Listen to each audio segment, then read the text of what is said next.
نہیں دیکھیں، مسائل تو کبھی ختم نہیں ہوتے، ناراضگیاں ضرور ختم بھی ہوتی ہیں، پھر سے جنم لیتی ہیں۔ ناراضگی آپ نہیں کہہ سکتے، کیونکہ اگر میں ناراضگی کہوں تو ایسا ہوگا کہ میری چیف منسٹرشپ گئی تو اور میں کسی سے روٹھ گیا، ناراض ہو گیا۔ ہاں، سیاسی اختلافات آپ کہہ سکتے ہیں، سیاسی طور پہ رائے کی آپ بات کر سکتے ہیں۔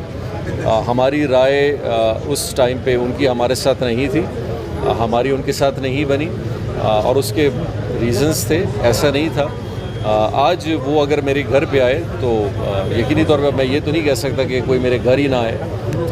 وہ صرف میرے گھر آئے اور صرف یہی پیغام کے ساتھ آئے کہ جی میں آپ کے پاس آنا چاہتا ہوں۔ اس حوالے سے آنا چاہتا ہوں کہ میرے بڑوں کا بھی آپ کے ساتھ ایک تعلق رہا ہے، میرا بھی رہا ہے، اور ایک جو ایپیسوڈ گیا وہ چاہے اچھا ہوا یا برا ہوا، لیکن کم از کم میں ابھی آپ کے پاس ملنا چاہتا ہوں۔ تو بالکل میں نے موسٹ ویلکم کیا، وہ میرے پاس آئے، بیٹھے، ہم نے چیزوں پہ بات چیت کی، مختلف چیزوں پہ بات چیت کی، تو آج کا دن اسی طرح ہمارا گزرا۔ سر، 2 اضلاع کے حوالے سے بات چیت ہو رہی ہے، وہاں پہ اسٹرائک بھی چل رہا ہے، تو اس کے حوالے سے دیکھیں یہ ایک بہت سیریس مسئلہ ہے، اور میں نے ابھی بھی انٹرویو میں کہا تھا کہ چیف منسٹر صاحب نے یہ ایکسیپٹ کیا ہے کہ یہ فیصلہ ان کے ساتھ جلد بازی میں ہوا۔ تو میں آپ کے توسل سے ہائی کورٹ جہاں پہ یہ کیس ڈلا ہوا بھی ہے، میں ریکویسٹ کروں گا کہ جہاں chief executive of the province اس بات کو مان رہے ہیں کہ یہ عجلت میں ہوا، اس کی کارروائی پوری نہیں تھی، اور ان کو کم سے کم دونوں اسٹیک ہولڈرز یعنی کہ 2 MPAs اور باقی لوگوں کو بٹھا کے سارا مشورہ لے کے آگے جانا چاہیے تھا، وہ نہیں ہوا۔ تو اور حقیقت بھی یہی ہے، کیونکہ ابھی جو تقسیم ہوا ہے وہ کوئی تقسیم نہیں ہے، وہ ایسا لگتا ہے کسی نے لائن کھینچ دی ہے اپنی خواہشات کے حوالے سے، جو کہ بہت بڑی ناانصافی ہے اس ضلع میں۔ حالانکہ میں ضلعوں کے حوالے سے ہماری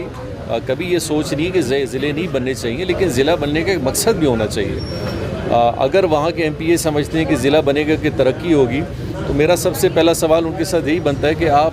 واحد MPA ہیں پورے بلوچستان میں آج تک جو 85 سے لے کے آج تک اس حلقے کے ہمیشہ MPA رہے ہیں، یعنی کہ آپ 38 سال سے وہاں MPA رہے ہیں، تو کیا اس 38 سال میں آپ اپنے حلقے کو ترقی اس کے مطلب نہیں دے سکے کہ آپ کہہ رہے ہیں کہ اب ترقی ہوگی؟ دوسری بات، جب لسبیلا ایک ڈسٹرکٹ تھا تو اس کے بنا پہ یہاں پہ بہت ساری ڈیولپمنٹ کا کام ہوا ہے، یعنی کہ فش ہاربر بنا ہے، ڈیمز بنے ہیں، اسپیشل اکنامک زون بنے ہیں، پاور پلانٹ بنے ہیں، انڈسٹریل زونز بنے ہیں۔ وہ سارے چیزوں کو ہاتھ سے کاٹ کے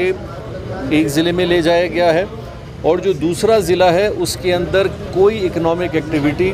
کوئی جاب اپرچونٹی اور کوئی آگے کے فیوچر کو دیکھتے ہوئے اس کو بالکل الگ کر دیا گیا ہے۔ یعنی کہ آپ ایک ضلع کو اپنے ہاتھ سے محروم کر رہے ہیں جس کے لوگ آگے بھوک اور فلاس کی طرف جائیں،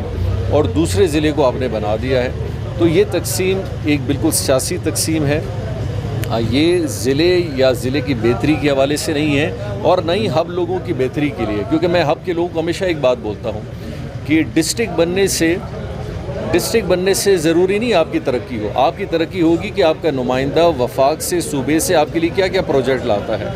اور وہ اگر ناکام رہا ہے اس چیز میں تو اس کا سوال اس MPA سے ہونا چاہیے کہ آپ کی ناکامی کیوں رہی ہے۔ ہم نے الحمدللہ، ہمارا ایک ہی ضلع تھا، ہم BRC لے گئے، ہم کالجز لے گئے، ہم یونیورسٹی لے گئے، ہم ہاسپٹلز لے گئے، ہم یہاں تک کہ پولی ٹیکنیک اور BRC کے سلسلے میں باقی چیزیں بھی لے گئے۔ تو اس لیے تو ہم نہیں لے گئے کہ ہمارا ضلع ایک تھا یا 2 تھے۔ تو لہٰذا ہب کے لوگوں کو یہ لالچ اگر دی جا رہی ہے کہ آپ کا DC آ جائے گا اور آپ کے چاندنی لگ جائے گی، ایسا کچھ نہیں ہے۔ میرے خیال سے یہ صرف اس حوالے سے ہے کہ ایک ذاتی سلوگن کریٹ کیا جا رہا ہے، اور ایک ضلع کے ساتھ بہت بڑی ناانصافی ہوگی، کیونکہ یہ ضلع پہلے بھی ایک دفعہ الگ ہوا ہے۔ آپ کو یاد ہو کہ تقریباً 30-40 سال پہلے 1 یونٹ کے بعد اورماڑہ جو ہے وہ لسبیلا کا حصہ ہوتا تھا، تو اورماڑہ اس ضلع سے ایک دفعہ پہلے جا چکا ہے، اور اب مزید اگر اس کے اندر آپ حصے داری کریں گے، اور وہ بھی اس بنا پہ جہاں آپ نے اس کی تقسیم کو بالکل 2 سائیڈڈ میں ایک طرف سب کچھ لے گئے اپنے پاس۔ دیکھیں میں تو جب دیکھیں اس سے پہلے والا عدم اعتماد بھی ہو رہا تھا تو مجھ سے لوگوں نے یہ سوال کیا کہ آپ اس عدم اعتماد کو لا رہے ہیں۔ میں نے کہا جی میں کینڈیڈیٹ نہیں ہوں، اور میں پریس کے سامنے کہتا ہوں کہ میری لالچ بالکل نہیں ہے، مجھے نہ وزیر اعلیٰ بننا ہے اور نہ کوئی نامنیٹ کرے گا، وہ بھی میں نہیں قبول کر رہا تھا جب یہ 4 مہینے پہلے کی بات ہوئی تھی۔ اور جب کوئی آدمی اور ہمارے ماشاءاللہ صوبے میں جب تک آپ کسی کو نامنیٹ نہ کریں وہ باہر نکلتا بھی نہیں ہے، لیکن ہم نے ایک موقف لیا، اس کے لیے ہم نکلے۔ ابھی بھی میں واپس آیا ہوں اور میں نے بڑا کھلا کیا ہوگا، میں بتا دیتا کہ جی بالکل ہم ایک سیاسی حوالے سے سامنے آ رہے ہیں۔ اس کے بعد ہم نے بتا دیا تھا کہ ابھی بلوچستان بار بار بھی مترک نہیں ہو سکتا۔ میں نے بتایا تھا کہ جی ہم کوئٹہ آئے ہیں، 3 مہینے بعد میں آیا ہوں، سیلاب کے بعد جو ہمارے ضلع میں ہوا ہے، اپنے سیلاب کے حوالے سے، ڈسٹرکٹ کے حوالے سے، بلوچستان کے سیلاب کے حوالے سے، بلوچستان کے ایشوز کے حوالے سے اسمبلی میں بات کرنے کے لیے یہاں ابھی تو جو بھی سلسلہ ہے وہ حکومت اور اپوزیشن کے مابین آپ دیکھ سکتے ہیں، لیکن اس میں ہمارا کوئی رول نہیں ہے، اور ہم نے ابھی تک نہیں اس پہ کوئی سٹانس لیا ہے اور نہیں ہمارا کوئی ایسا ارادہ ہے۔ شکریہ سر۔